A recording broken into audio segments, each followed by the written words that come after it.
Hey guys, welcome back to my new video. So आज के video में हम लोग पढ़ेंगे अदर वर्ब्स। इसमें हम लोग देखेंगे दो वर्ब्स को जो कि बेर इन्फिनेटिव के साथ देखेंगे। आपको पता होगा बेर इन्फिनेटिव होता क्या, क्योंकि ऑलरेडी मैंने अपने कुछ वीडियोस में डिस्कस कर रखा है। चलिए आज भी हम लोग डिस्कस कर ही लेते हैं कि बेर इन्फिनेटिव होता क्या। देखिए, बेयर इन्फिनेटिव ना, आप जब एक डिक्शनरी में वर्ब्स देखते हो ना, वो अपने कोई मतलब चेंजेस उसमें नहीं रहता। जैसे गो है तो गो के साथ कोई चेंजेस नहीं, वॉक है तो वॉक के साथ कोई चेंजेस नहीं है। ये सब क्या है ना, अपने सिंपल से फॉर्म में है जो कि बेस फॉर्म में है, उसमें से हम लोग सेलेक्ट करते हैं, उसी को हम लोग बोलते हैं बेयर इन्फिनेटिव। आपके सेंटेंस में जब भी हेल्प आएगा ना, हेल्प आएगा उसके बाद एक और जब एक्शन आएगा, जब वर्ब आएगा, तो वो बेयर इन्फिनेटिव में जाएगा। मतलब कि आप डिक्शनरी से सेलेक्ट करो जो भी आपका रिक्वायरमेंट है, गो का रिक्वायरमेंट है तो गो सेलेक्ट करो और अपने सेंटेंस में लगा दो बिना टू के साथ। वो आपका क्या कहलाएगा? बेयर इन्फिनेटिव बेस फॉर्म, जो कि हेल्प के साथ वही जाता है। तो हम लोग समझेंगे, जैसे कि हम लोग हेल्प का पढ़ेंगे और डेयर का पढ़ेंगे। तो हेल्प का देखते हैं किस तरह के सेंटेंसेस में बेयर इन्फिनेटिव जाएगा। जैसे कि सी हेल्प। अब देखिए हेल्प क्या, सेकंड फॉर्म में हेल्प ईडी लग करके पास्ट का बात हुआ। She help me finish the project. अब यहाँ पे मैंने टू भी लगाया, समझाएंगे क्यों क्यों लगा। पहले अभी टू को इग्नोर मारिए। She help me finish the project, मतलब कि उसने मेरी मदद की प्रोजेक्ट को कंप्लीट करने में। फिनिश का हम लोग को जरूरत था, फिनिश को हम लोग डिक्शनरी से ले लिए और यहाँ पे लगा दिए डायरेक्ट। तो ये हम लोग का क्या है, ये कहलाएगा, इग्नोर कीजिए अभी टू को, ये कहलाएगा कि ये बेस फॉर्म में। हेल्प आया ना आपका, हेल्प जब आएगा सेंटेंस में तो आप बेस फॉर्म को भी लगा के आप सेंटेंस बोलिएगा तो सेंटेंस करेक्ट होगा, या फिर टू को भी लगा के बोलिए, जैसे कि टू फिनिश। क्या, she help me to finish the project. तो दोनों वे, जो दोनों वेज है ना वो सही है। ये क्या है, टू जो ऑप्शनल है, आपको लगाना है नहीं लगाना है मत लगाइए, लगाना है लगाइए। हम लोग क्या पढ़ रहे हैं ना, समझने के लिए कि बिना टू के भी आएगा तो आपको किसी से झगड़ा नहीं करना है, बोलना नहीं भाई ये ऑथर गलत है, वो बंदा गलत बोला, नहीं, दोनों वेज सही है। ठीक है, ये हम लोगों ने समझ लिया कि जब भी हेल्प आएगा। जैसे एक और हम लोग देखते हैं कुछ एग्जांपल्स, जैसे कि आई हेल्प्ड। हेल्प मतलब ये भी क्या, सेकंड फॉर्म में आ गया, मतलब कि पास्ट का, आई हेल्प्ड हिम वॉक, मतलब मैंने उसका मदद किया चलने के लिए वाला सेंस आ रहा है। ठीक है, तो वॉक अपना क्या है, बेस फॉर्म में, जो कि बेर इन्फिनेटिव कहला जाएगा। आई हेल्प्ड हिम, वही सेकंड फॉर्म पे आ गया। और हेल्प का, हेल्प्ड हिम मतलब I helped him to walk, तो ये टू वॉक हो गया, ये मतलब क्या है, टू के साथ लग गया। तो होपफुली आपको समझ में आ रहा हो कि आपके सेंटेंस में जब भी हेल्प आता है ना, हेल्प ऐसा वर्ब है कि अपने साथ बेयर इन्फिनेटिव को भी लेता है और इन्फिनेटिव को भी लेता है। बेयर इन्फिनेटिव क्या है, बेयर इन्फिनेटिव है आपका जो बेस फॉर्म में रहता है, जो गो है तो गो बेस फॉर्म में है।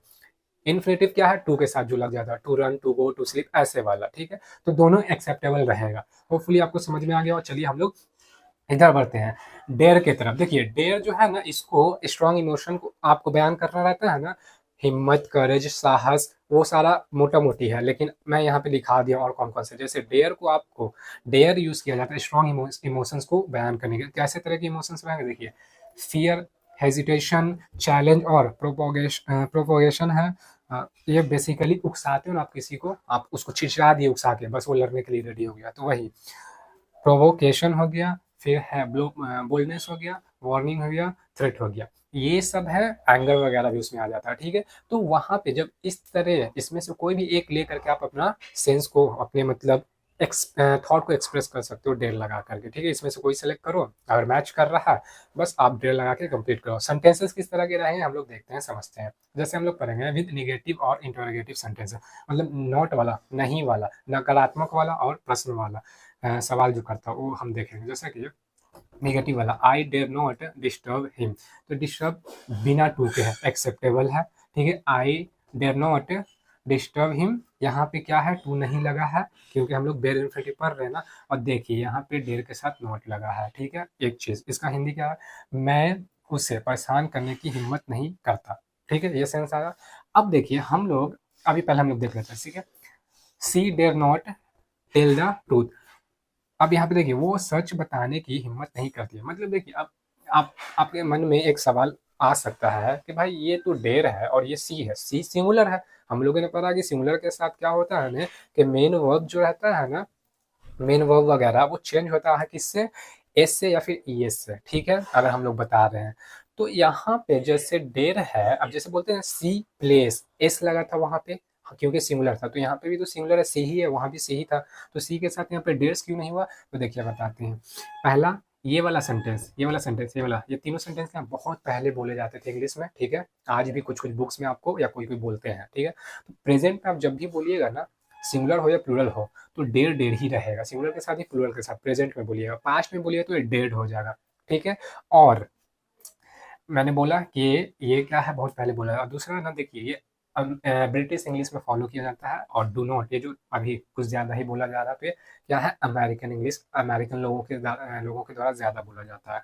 अब जैसे कि हम लोग ये वाला देखें, ये क्या था, negative, she dare not tell the truth. इसका समझ गए हम लोग, यहाँ भी क्या है, टू नहीं लगा, डायरेक्ट बेस फॉर्म में आ गया, मतलब कि बेर इन्फिनिटिव में आ गया। तो ये सेंटेंस, ये मत सोचिए कि यहाँ पे टू का कमी खड़ रहा है, यहाँ पे नहीं, बिना टू के सही है, ठीक है।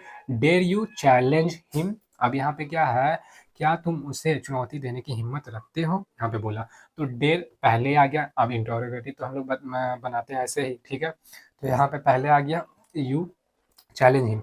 अब dare you to challenge him हो सकता था, लेकिन नहीं, यहाँ पे बेस फॉर्म में भी लगा दिए तो चलेगा। अब जैसे देखिए निगेटिव जो हम लोगों ने पढ़ा, तो यहाँ पे है ना कि डू नॉट लगा के लगा, अब डू नॉट लगा के लगाते तो यहाँ पे आइडेंटिफाई हो जाता। जैसे बोलिए सी डेयर नॉट, तो सी के साथ सी डज नॉट, डेयर भी तो हो सकता था, वैसे हो सकता है दोनों वे सही। आप सी डज नॉट डेयर लगा दो, या फिर सी डेयर लगा दो, डेयर्स मत लगाओगे, ठीक है।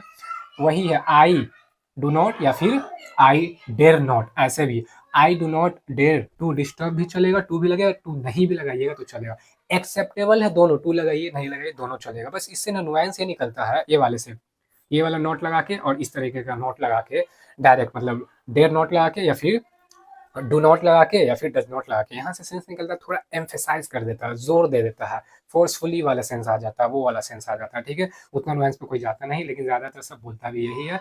कुछ कुछ तरीका है बोलने का, कुछ कुछ इस तरह के सेंटेंसेस होते हैं जो कि ना वो बोले जाते हैं कि इडियोमैटिक एक्सप्रेशंस या वेज में बोले जा रहे हैं। जैसे बोला जाता है कि मेरे मोबाइल को छूने का हिम्मत मत करो, तो वहां पे आप ऐसे बोल सकते हैं कि यहाँ पे वही डोंट लगाना लगाइए, डोंट वहाँ पे लगा के वही बोल रहे हैं कि यहाँ पे होता है ना, कुछ कुछ वेज में आप लगा के बोलते हो, जैसे कि don't dare to touch my phone, don't dare you to touch my phone, ऐसे करके भी बोलते हैं, ठीक है। तो इस तरह के सेंटेंसेस हम लोग बोलते हैं। और यहाँ पे देखिए डेयर को कहाँ पे कैसे यूज करना मैंने वो बता रखा है। तो होपफुली आपको सब कुछ अच्छे से समझ में आ गया होगा, आप चाहें तो स्क्रीनशॉट भी ले सकते हैं।